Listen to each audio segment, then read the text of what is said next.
Des enfants en situation de handicap et des enfants dits normaux se préparent pour la fête de Noël. Il s'agit d'aider les enfants souffrant de troubles psychomoteurs à se stabiliser en apprenant des activités. Et puis 5 Saoudiens condamnés à mort aujourd'hui pour l'assassinat du journaliste Ramal Khashoggi. Sur les 11 personnes qui ont été inculpées dans cette affaire, 3 ont été condamnées à des peines de prison totalisant 24 ans. Bonsoir et bienvenue dans le journal.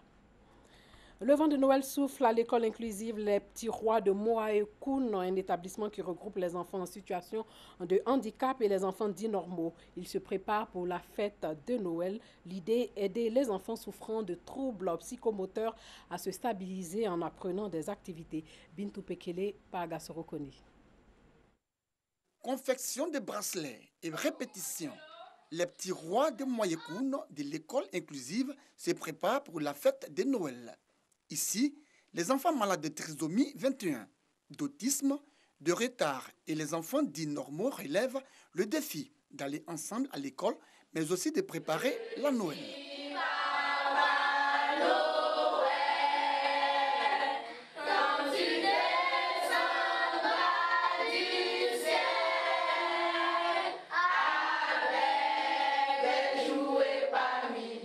À l'école inclusive, les Petits Rois de Moaïkoum, tous les enfants ont reçu des cadeaux des mains des responsables de l'école. Je dis merci au Père Noël pour le cadeau qu'il m'a donné. Ça va me permettre de passer les bonnes fêtes.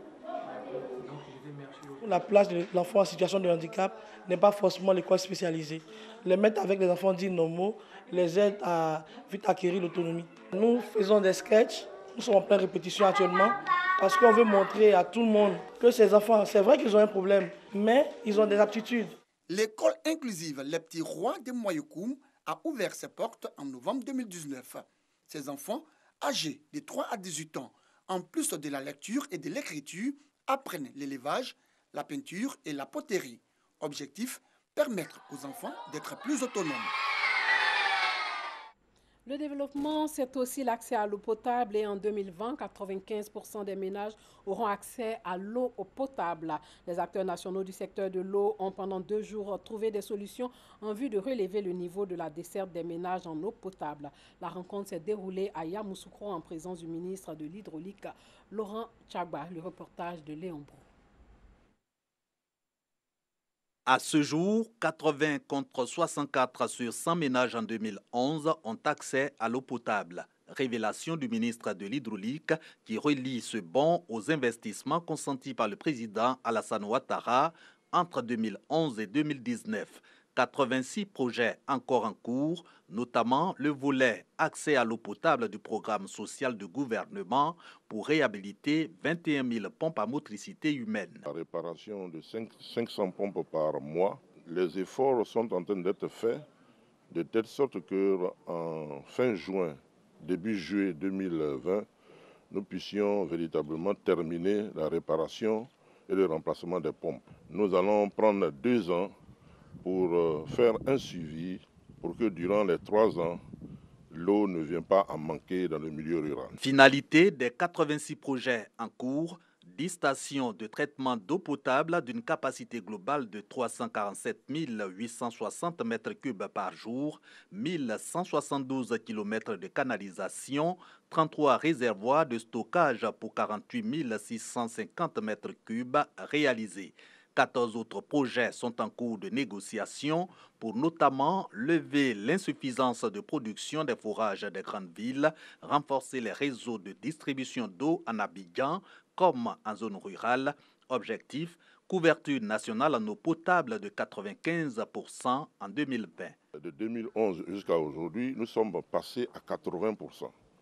Et le président veut que on soit à 95% en 2020. Et nous avons développé des stratégies qui, mises en œuvre jusqu'en 2020, on devait pouvoir atteindre l'objectif qui nous a été fixé par le président de la République.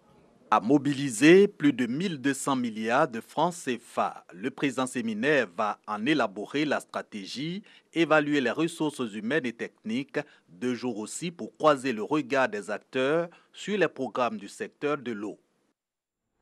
Sachez que la Côte d'Ivoire s'est dotée d'un centre national de calcul en vue de lutter contre le réchauffement climatique, un outil de la prévision des variations climatiques. Pour optimiser donc l'utilisation de cet instrument, les chercheurs et doctorants sont formés à l'initiative au système d'exploitation Linux et à l'installation des modèles d'agriculture, d'hydrologie, de climat et de bioinformatique. Cette formation s'est déroulée au pôle scientifique de l'université Félix Houphouët-Boigny de Benjéville. Clément Boucaud. Une formation au système d'exploitation Linux et à l'installation des modèles d'agriculture, de l'hydrologie, de climat et de bioinformatique. Les chercheurs et doctorants pourront optimiser l'exploitation du supercalculateur, un outil dont s'est dotée la Côte d'Ivoire pour fournir une base de données prévisionnelle contre les changements climatiques. Le supercalculateur à la livraison, initialement, n'était pas suffisamment outillé pour que les chercheurs puissent faire de la simulation pointue par rapport aux problématiques qui se sont posées en laboratoire. En Linux, donc, je pense que les chercheurs aujourd'hui pourront travailler sur toutes les problématiques et sortir des résultats pour une communication beaucoup plus intéressante pour l'opinion publique. Présent à cette formation, Institut de recherche et laboratoire salue cette initiative. Nous pouvons maintenant analyser tranquillement les données, qu'elles viennent du séquençage par rapport à des caféiers, par rapport à un micro-organisme, par rapport à de l'humain. 300 pièces muséales pour magnifier l'art africain, une exposition qui retrace l'histoire des peuples, une initiative de l'Union nationale des antiquaires de Côte d'Ivoire, le thème de l'exposition L'homme et sa culture. Serge Coléa. L'UNACI, l'Union nationale des antiquaires de Côte d'Ivoire, s'installe au Club House de Cocody de Plateau-Vallon. 2 semaines de présence pour y exposer l'art traditionnel d'Afrique et d'ailleurs. Environ 300 pièces muséales datant de plusieurs siècles pour rappeler l'histoire des peuples anciens d'ici et d'ailleurs. L'art africain aujourd'hui est important dans nos sociétés. On est obligé de la connaître, on est obligé de la lire pour comprendre notre passé. C'est pourquoi on a choisi cette période de fête pour que nous puissions promouvoir notre art et notre culture. Car c'est notre culture qui peut nous envoyer loin. Ces œuvres, issues de collections privées, constituent des richesses inestimables à découvrir. C'est un sujet vraiment d'actualité par rapport à l'identité africaine qu'on doit vraiment mettre en avant dans tout ce que l'on fait aujourd'hui, la mode, le design, voilà un peu de tout. Toute œuvre que tu touches, chaque antiquaire t'explique l'histoire derrière cette œuvre, la raison pour laquelle elle a été créée. Et il y a la spiritualité, il y a la région d'où c'est venu et en plus elles viennent de partout, du Congo, de Mozambique, de Tanzanie. Donc voilà, ça me plaît, c'est l'Afrique en avant. L'UNACI, l'Union nationale des antiquaires de Côte d'Ivoire, existe depuis 2015. Elle s'assigne pour mission de faire la promotion de la culture ivoirienne et africaine à travers ses biens et objets culturels. Nous demandons à nos autorités de nous encourager parce que là, il y a un problème. Si ces derniers collectionneurs laissent se terminer, on ne verra plus ces œuvres et là, ce serait la catastrophe. Cette exposition se tient du 20 décembre au 5 janvier 2020. Ce communiqué de l'Autorité nationale de l'aviation civile de Côte d'Ivoire avant de poursuivre ce journal-là. En date du vendredi 20 décembre 2019, la compagnie MHS Aviation GmbH a formulé une demande d'atterrissage d'un vol privé à Abidjan le lundi 23 décembre 2019 transportant M. Guillaume Kigbafori Soro, ancien président de l'Assemblée nationale. Le 20 décembre 2019, conformément à la réglementation, l'autorisation d'atterrissage a été accordée par les autorités ivoiriennes. Au cours du vol qui a débuté ce lundi 23 décembre 2019 à 7h GMT, 8h à Paris, M. Guillaume Kigbafori Soro a de son propre chef, par l'intermédiaire de M. Amer Mouja, représentant l'agence Trip Support Service, demandé que l'avion le transportant qui survolait le Burkina Faso soit dérouté vers Accra.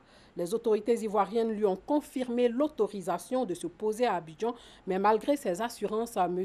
Guillaume Kigbafori Soro a dérouté le vol sur l'aéroport d'Accra où il s'est posé à 14h16 exactement. Les autorités ivoiriennes n'ont en aucun cas empêché l'atterrissage de vol à l'aéroport d'Abidjan. Fait à Abidjan le 23 décembre 2019, le directeur général de l'ANAC, Sinali Silué. Et puis le chef d'état-major de l'armée algérienne pendant 15 ans, le général Ahmed Gaïd Salah, décédé aujourd'hui à 79 ans, était apparu ces derniers mois comme le gardien intransigeant du système au pouvoir face au mouvement de contestation populaire, visage du haut commandement militaire, cœur de ce système. Il est décédé ce lundi d'une crise cardiaque 4 jours après sa dernière apparition publique lors de l'investiture du nouveau président Abdelmadjid Tebboune, élu le 12 décembre à la faveur d'un scrutin rejeté par la rue, mais que le haut gradé aura porté à bout de bras. 5 Saoudiens poursuivis pour le meurtre du journaliste Jamal Khashoggi ont été condamnés à mort par un tribunal de Riyad aujourd'hui qui a disculpé 2 des principaux suspects, un conseiller royal et un chef du renseignement. Jamal Khashoggi, un collaborateur de Washington Post, a été assassiné à 59 ans en octobre 2018 lors d'une opération qui a plongé l'Arabie saoudite dans l'une de ses pires crises diplomatiques et ternit l'image du prince héritier Mohamed Ben Salman, soupçonné d'être le commanditaire du meurtre. Critique du régime saoudien après en avoir été proche, le journaliste a été étranglé et son corps découpé en morceaux par une équipe de 15 hommes venus de Riyad dans le consulat du royaume à Istanbul, selon les responsables turcs. Ces restes n'ont jamais été retrouvés. Aucune accusation n'a été retenue contre Saoud Al-Qahtani, un proche conseiller du prince héritier. C'est ce qu'a ajouté le procureur, indiquant que l'ancien numéro 2 du renseignement, le général Ahmed Al-Assirgri, a été acquitté. Le général Assiri était soupçonné d'avoir supervisé l'assassinat du chroniqueur du Washington Post et d'avoir été conseillé par Saoud Al-Qahtani, confident du prince héritier. Saoud Al-Qahtani a été interrogé mais n'a pas été inculpé faute de preuves. Et le général Assiri a été inculpé mais acquitté pour les mêmes raisons selon le communiqué du procureur général. Sur les 11 personnes qui ont été inculpées dans cette affaire, 5 ont été condamnées à mort, comme je l'ai dit plus haut, 3 à des peines de prison totalisant 24 ans et les autres ont été acquittés. Les condamnés peuvent interjeter appel selon le texte du communiqué. Et puis pour finir, sachez que le patron de Boeing, Denny Muilenburg, en difficulté depuis des mois en raison de la crise du 737 MAX, a démissionné. L'avionneur américain estime qu'un changement à la direction est indispensable pour restaurer la confiance dans le groupe. Boeing a précisé que le directeur financier de Boeing va exercer les fonctions de directeur général par intérim pendant la période de transition avant que David Calhoun, actuellement président, ne reprenne les rênes de l'entreprise.